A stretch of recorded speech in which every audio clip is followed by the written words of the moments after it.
Well, hey everybody, how's it going? It's Saturday. It's a busy day. I'm about to head out. Kids got a hockey game, and I figured let's get all the algorithms done early and do a little video to talk about the four sports that we have running right now, not including NFL, which would be a fifth sport, which happens tomorrow. Talking about the four sports that happened today on Saturday. There'll be NBA, NHL, which will show up right here. There will be college football, which is starting off today, right around noon, right now. And of course, college basketball, which is here. Computer wants to blow up. There's a lot of processing going on, a lot of algorithms open at the moment. So let's just go over quickly which picks are screaming out saying, take me, according to the algorithms. First, we'll start off with NBA. NBA coming into its own, like in combination 69. Keep in mind, there is a $69 bundle. You can buy all five algorithms I have running right now. Four I mentioned and NFL.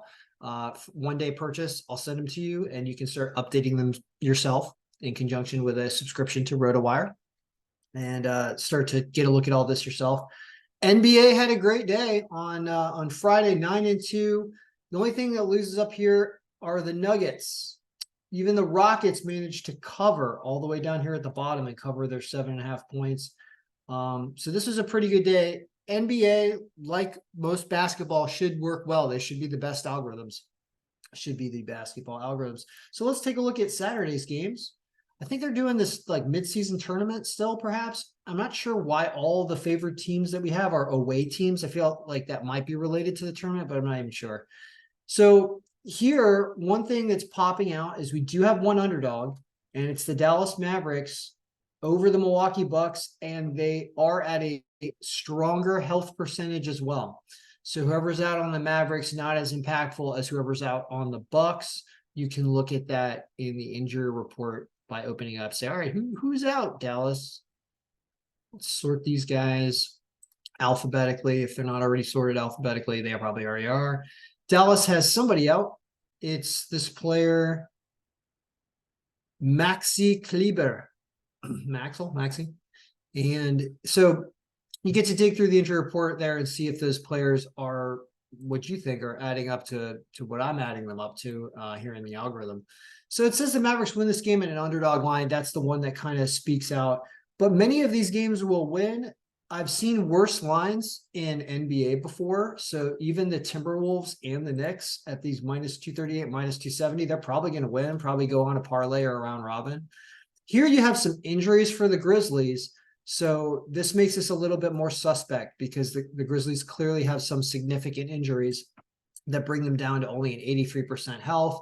The Heat also have some injuries against the Bulls, makes this a little bit more suspect. But here the Thunder could beat Golden State down here at another reasonable line. So looking at a list like this with 6 games, you should really expect to win these top 3 at these big margins. And then here I'd stay away from these games with the injuries and perhaps take Oklahoma City to win at minus 115. So that's NBA. Let's go over to more basketball, college basketball. Yesterday was an enormous day, and I didn't even record all the scores, but I know it was weird. I can see that a couple days ago, this algorithm had Montana State over University of California at plus 800, and they won. It hasn't been winning every underdog lately, but that was a big one that it won, and so it can do crazy things like that. I'm looking at current season stats, and we're going to go with, these are all games here. So we have games where basically when you're looking at this list, you want to see games where there's good lines up top when we sort descending by margin. We're not sorting descending by margin right now, so I'm going to do that. Descending by margin means the most lopsided matchups. So we think of all the games, Creighton is supposed to destroy Texas Southern the most, right? Which is why their line is negative 29,000 or something. And it's very difficult to try to bet them on the money line because you won't make any money. You're looking for games where the lines are reasonable and these games are up top. Is this right? We have New Orleans at plus 980. Okay. All right. It is right, but I'm going to show you what's weird about this. Okay. So what we have is under current year stats here, I have this slicer called chosen or not chosen. And what this is showing you is this is showing you games where not just under current season stats is this team favored, but also were they favored under last season stats, which is a more complete database of all the stats. And I bet you this New Orleans game is actually going to disappear when we choose chosen. Let's see. And yeah, New Orleans does disappear. So New Orleans is on the not chosen list. The games that are the not chosen list are ones where the algorithm does not confirm in both season stats that this team is going to win.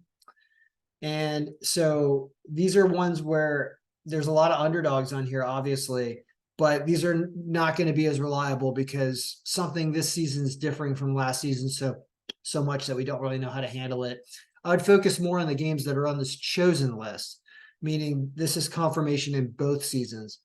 So who are the underdogs on this list? And also, is there anything in reasonable line up top? Like this Cleveland State game, minus 295. That's not that bad for a game that's all the way up here at 45% margin.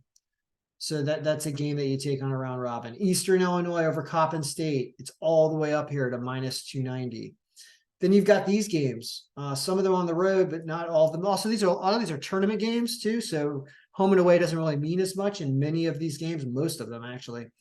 Ball State, Northern Illinois, Purdue, Fort Wayne, Elon, good lines, and all the way up here. What are the underdogs for the day? The chosen underdogs? Wow. Only North Carolina Central? Wow.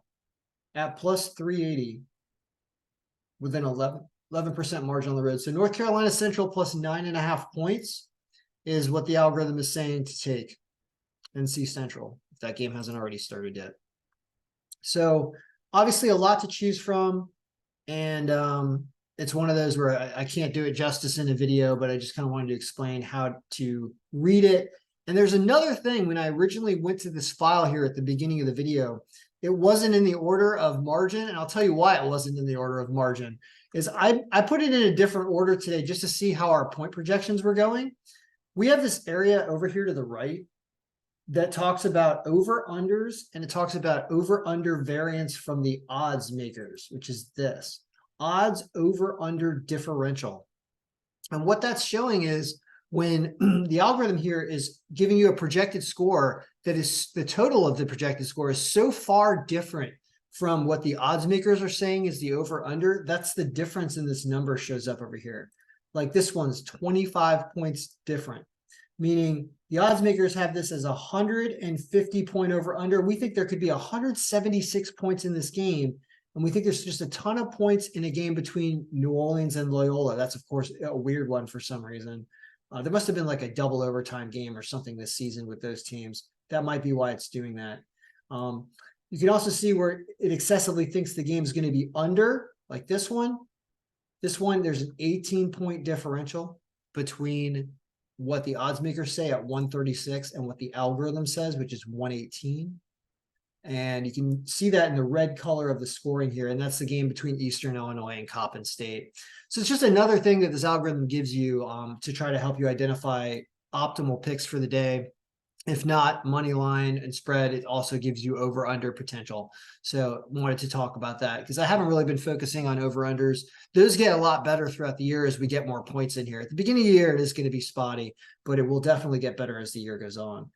Next, let's go to college football. So we've got a big slate of college football games today. I don't know how many there are, but there's a bunch. And what I decided to do here in the college football file is that the point projections that are involved in the college football file are not as good as the one in the NFL file. And I'm going to take blame for that because what I've decided to do is I didn't want to try to form the most accurate point projections off the players playing because they play in a different way in college football. Like they'll pull the first string quarterback frequently in the third and fourth quarter especially when the team is up by 5 touchdowns and stuff like that. And so you end up getting more points and more contribution from a wider set of players, and that screws up the point projections royally because it wants to assume that one player is going to be a starter, and when there's multiple players starting and accumulating points, I can see how it's inflating point projections. So what I wanted to do is I wanted to stay away from the point projections as the focus of who to win. And instead, I want to use the algorithm win percentage. There's nothing wrong with the algorithm win percentage. That's something that I used to only use in NFL, and it's based on team stats alone. And it's this formula here, and we can always update this formula to make it the most accurate as possible throughout the year. And I think it's been winning about 80-some% of its games. So we can always test this thing out and make it the best possible. If you look at the first 12 weeks of the season, this distribution resulted in, it's going to give you the record in a second, 81% win, 523 and 116. That's all on the money line. That's not spreads. But still, if you're winning 4 out of 5 games on the money line, well, that's pretty good. And that's acceptable to me, even in a sport like college football. So as we go to look at the picks for the day, you can see I sorted everything by algorithm win percentage descending. And now all of a sudden things kind of start to make more sense, and that the odds makers and the algorithm had to have a lot of consistency up here now. These are really, really terrible lines. And you can see that, okay, this is making a little bit more sense. So where do we have good lines? And I'm showing just home teams, but I want to show home and away teams for the purpose of this video. So where do we have some good lines? Well, we have a good line with Duke against Virginia, but Duke is on the road. But here's a good line and a really big margin. Duke probably wins this game. Texas away at Iowa State. That's a pretty good line for a 50% margin. Lines are getting bad. Lines kind of okay. Here's Iowa over Illinois at home is only minus 154. West Virginia is only minus 245 against Cincinnati. We do not think Auburn covers this game against New Mexico State, because you can see this line is miserable and this is 23 points. But we have this as like a 2-point game somehow. Auburn probably wins by more than that because our point projections are going to be off, but does not think they cover the 3 touchdowns and a field goal that they need to cover. So it's another way to look at this file. Coastal Carolina over Army on the road, it's only minus 185. Rice over Charlotte. You start to get some of these teams on the road. I would focus more on home teams. Here you have an underdog, says Washington beats Oregon State on the road, everybody. That's going to be an excellent game. Kentucky beats South Carolina on the road, good line. Here you get some underdogs on the road, of North Carolina going into Clemson. I don't believe that. Clemson's good at home. But says they would cover. So you see, right, so you get down to the bottom here, see these negative margins? This is where the point projections are disagreeing with the algorithm win percentage. So all these games are super suspect down here. They're all really, really, really suspect down here. And I'd be extremely careful. Yeah, a Memphis game is going on right now. They're down 7-3. It says they cover, but they've got a negative win strength percentage. And I actually advised someone to take Memphis today. And if I realized this, I wouldn't have said that. You want to have positive algorithm win percentages. So this is college football. It'll be nice to watch here as we really get into the twilight of the season.